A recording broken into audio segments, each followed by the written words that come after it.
High দেখো, সকাল সকাল বসে পড়েছি এক কাপ চায়ে 1 চামচ ঘি নিয়ে। তারপর চলে এসেছি ছাদে জামা কাপড় মেলতে। এই দেখো আমাদের পাশের বাড়ির ছাদে কি সুন্দর ধান মেলা আছে। আর এইদিকে দেখো আমাদের বাড়িটা যেহেতু রোড সাইডে, এখন ধারে ধারে শুধু ফলের দোকান। আর জানো তো শীতকালে দারুণ সুন্দর সুন্দর ফল এসেছে, একদম তরতাজা। তারপরে দেখো আমাদের লঙ্কা গাছটাই ফুল এসেছে, এবার লঙ্কা হবে, গাছের সবজি, কি ভেবেই আনন্দ লাগছে। এখনও বিছানা তোলা হয়নি জানো তো, বিছানাটা। আর এই যে দেখো আমার দুষ্টু পরীটা এখন খেলা করছে, মঙ্গলসূত্রটা ছিঁড়ে গেছে, ও সেটা নিয়ে খেলছে। হয় করছো কেন দুষ্টুমি?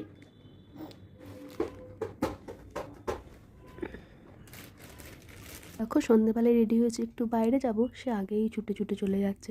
এই যে দেখো চলে এসেছি দোকান, আর এটা কিন্তু আমার মামার দোকান। এখানে না অনেক সুন্দর সুন্দর জিনিস পাওয়া যায় জানো তো। দেখো এই চুড়িটা কি সুন্দর লাগছে না, দেখো বাকি